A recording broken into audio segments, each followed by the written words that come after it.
Salut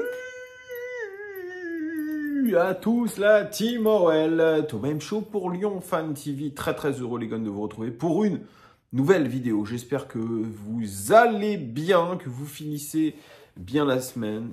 That's good, it's Friday, puisque je tourne cette vidéo dans la foulée de mon débrief à froid, mais c'est vendredi pour vous, puisque je décide de publier cette vidéo un vendredi pour que vous ayez un petit peu de contenu avant le week-end et avant notre match de dimanche 17h05 face à Toulouse. On va encore une fois bien se marrer. Avant toute chose, vous pouvez gagner le maillot des Guignols, le maillot Third des Guignols, avec lequel nous nous sommes fait rouler dessus par Marseille. Voilà, il est très mignon. Il est original pour le coup. Vous pouvez le gagner. Il coûte 100 balles. C'est un concours qui n'est pas sponsorisé ni par Adidas ni par l'OL, évidemment. Hein, c'est sur les deniers personnels. Vous avez l'étiquette ici, 100 boules. Voilà. Pour le gagner, c'est très simple. Vous allez sur l'onglet communauté. Vous devez être abonné à la chaîne et mettre autant de commentaires que vous le voulez.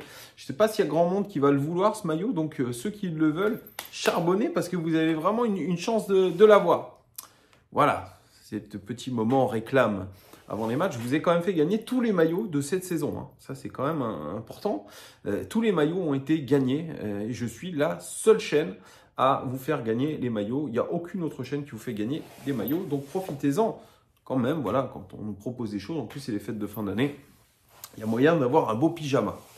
Alors, petite vidéo OL Daily Mercato. D'ailleurs, il va y avoir beaucoup de vidéos OL Daily Mercato puisque, vous le savez, la DNCG nous a autorisé à recruter cet hiver. On aurait une enveloppe de entre 50 et 65 millions. Tout le monde le sait. Donc, tout le monde va essayer de nous carotter. Et l'OL va forcément se mettre en quête de chercher plusieurs joueurs dans plusieurs secteurs. Et on sera amené aussi à parler de départ, même si ça sera compliqué de virer nos joueurs. Ah, ça tombe bien, il y a une rumeur qui est tombée, un lendemain d'humiliation. Oh là là, comme c'est bizarre.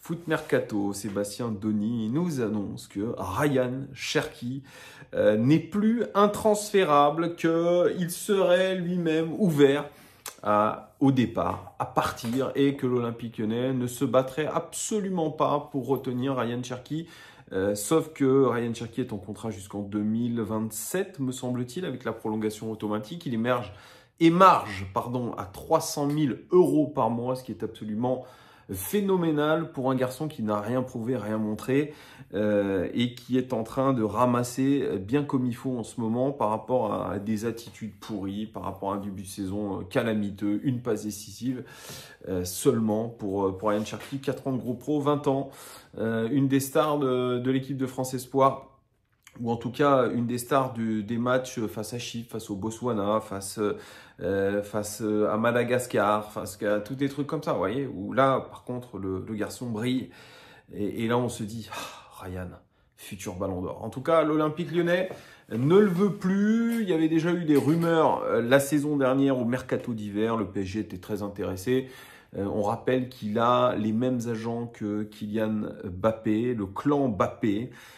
Et donc, normal, ils ont voulu le caser au PSG avec Etam Mbappé, avec Kylian Mbappé. Cette fois-ci, il faudra trouver une autre porte de sortie. Qui va vouloir mettre 20 millions d'euros sur la pépite Ryan Cherki?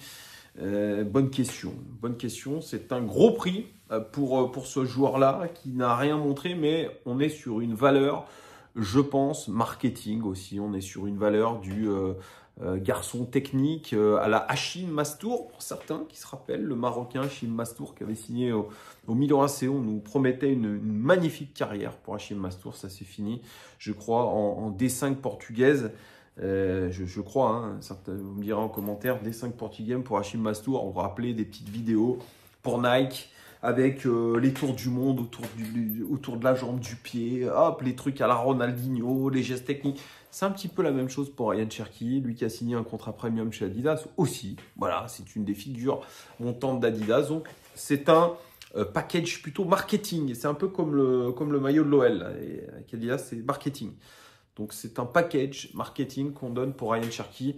Peut-être intégrera-t-il une équipe de 5 professionnelle. Et sans déconner, ça serait peut-être pour lui un moyen de passer sur autre chose, hein, comme ceux qui font du tennis, qui passent au paddle.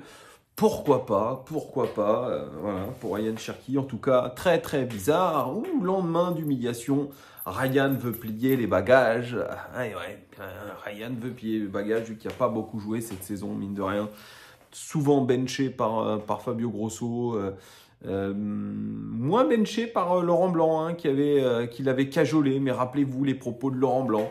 Ah là là, j'ai mis Ludo Giuli en individuel sur lui et croyez-moi que c'est difficile avec Ryan. Tout le monde dit la même chose, c'est difficile avec Ryan. C'est difficile dans le vestiaire parce que le garçon ferait des blagues un petit peu louches. C'est difficile dans la presse parce que le garçon, je pense, est pas mal enclin à lâcher des infos de vestiaire. C'est difficile quand il a des commentaires comme sur notre chaîne ou comme sur RMC qui a sorti de la véritable sulfateuse en parlant de problèmes même problèmes mentaux pour Ryan Cherki. C'est pas moi qui le dis, c'est Riolo, c'est du Gary. Ça va très très loin, Donc je suppose que si ces agents mettent des coups de pression comme ça de temps en temps à droite et à gauche, j'imagine qu'à RMC, allô ? Il y a peut-être un petit coup de téléphone qui va être passé parce que la charge est quand même extrêmement violente.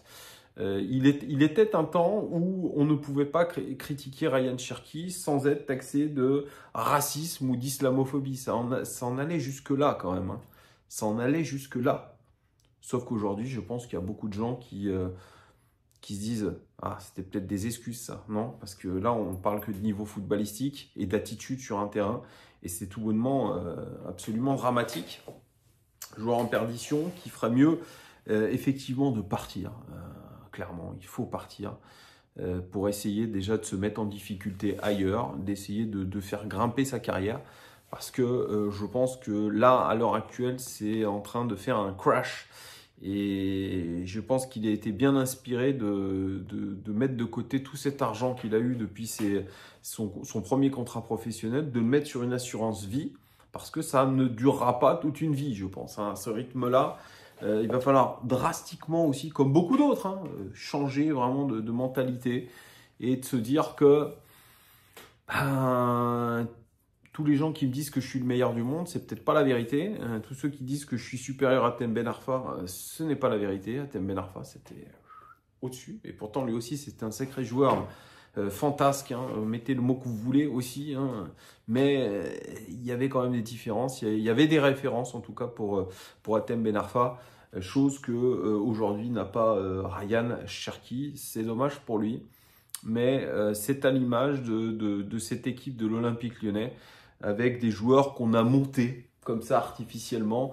Je pense aussi que Jean-Michel Aulas est aussi le responsable d'avoir monté artificiellement des joueurs qui ne valaient pas une cacahuète et à qui il a donné des salaires faramineux. Voilà. Donc c'est aussi à cause de lui aujourd'hui qu'on a ce genre de choses et qu'on traîne aujourd'hui des boulets à plus de 300 000 euros. Voilà.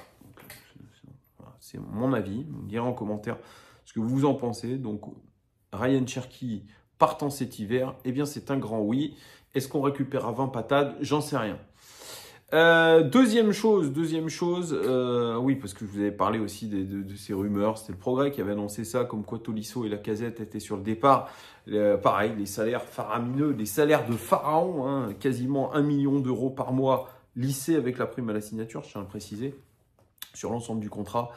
C'est pas possible, tout simplement. Pareil pour des rentabilités quasi zéro. Lacazette nous a porté la saison dernière. Qui c'est qui m'a raconté? Peut-être Antoine des Éditos dans un message. Il me dit ouais, tu trouves pas que c'est bizarre? Arsenal, ils ont commencé à redémarrer après le départ de Lacazette. Ouais, alors on peut faire des rapprochements. Pourquoi pas? C'est vrai. Alors, est-ce qu'il y a un vrai problème de mentalité avec ce garçon? J'ai l'impression aussi, je ne le connais pas personnellement. La seule fois que je l'ai croisé, il a été charmant, sympa. Je ne vais pas vous mentir, il n'a pas été désagréable. Mais dans le vestiaire, ça a l'air d'être un petit peu complexe.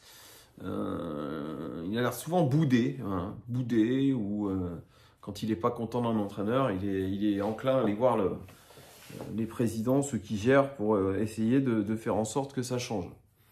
Bon, j'en sais rien. Je vous laisse vous en faire une idée. Deuxième information, Pierre Sage, lui, qu'on disait « Oh là là, Harry Potter, le mec va nous faire remonter la pente. Et puis il a fallu se rendre compte que contre Marseille, c'était l'humiliation. Et se dire, ah bon, l'intérim qu'on pensait prolonger, bah, au final, non. On va se remettre à chercher des entraîneurs. Alors j'ai vu une info comme quoi Sampaoli était proche d'un accord. Je sais pas si c'est vrai, c'est faux. Ce soir, le Progrès nous annonce que l'OL a relancé Bruno Genesio. Ah, mais Bruno Genesio réserve sa réponse. Ah, bon. Pep Genesio, est-ce qu'il va revenir, pas revenir dans ce bourbier? Est-ce qu'il va vouloir travailler avec John Textor, avec David Friot? Alors, on nous a dit aussi dans la semaine, un Racing Brick, Olympique et Lyonnais, est très bien informé. Razik Brick et Nicolas Pitbois, etc. Émission que je suis tous les lundis sur leur chaîne. Ils ont beaucoup d'infos, parce que vous le savez, je le dis régulièrement, leur grand copain qui bossait à Lyon Capital et qui a bossé aussi pour eux est autre que Florent Deligia, le directeur de la communication de l'OL. Donc c'est plus facile pour avoir des infos. Et comme, vous savez, c'est un panier de crabes, il y a beaucoup de gens qui parlent sur beaucoup d'autres, il y a des guerres internes, donc il y a moyen d'envoyer une pique un tel en passant par un autre intermédiaire, vous voyez, et eux nous ont dit que c'était Vincent Ponceau qui avait poussé pour que Jean-François Vulliez soit l'intérimaire de nouveau à la place de Pierre Sage. Donc ça a été très mal vécu par Jean-François Vulliez, furieux. On nous dit aussi que Vincent Ponceau, alors Vincent Ponceau, on nous a dit que c'était le directeur des féminines, je vois pas ce qu'il a aujourd'hui à faire dans tous ces trucs-là. Il aurait conseillé à John Textor de prendre Bruno Genesio parce que si jamais Bruno Genesio redevenait l'entraîneur, ensuite peut-être que lui, on pourra lui refaire un appel d'ascenseur. Vous voyez ce bordel en fait, c'est que de la guerre interne. C'est que je passe mon pion pour avoir un avantage. Je dis telle info pour ensuite démonter un tel. C'est que ça. C'est que ça. Ça dégoûte, c'est un milieu de merde. C'est un milieu catastrophique. Donc les gars, on n'est pas prêt de s'en sortir. Vous me direz en commentaire ce que vous pensez. La rumeur Pep Genesio qui revient, les luttes internes, dites-moi tout. Merci en tout cas de votre fidélité. À très très vite. Bon début de week-end. Ciao.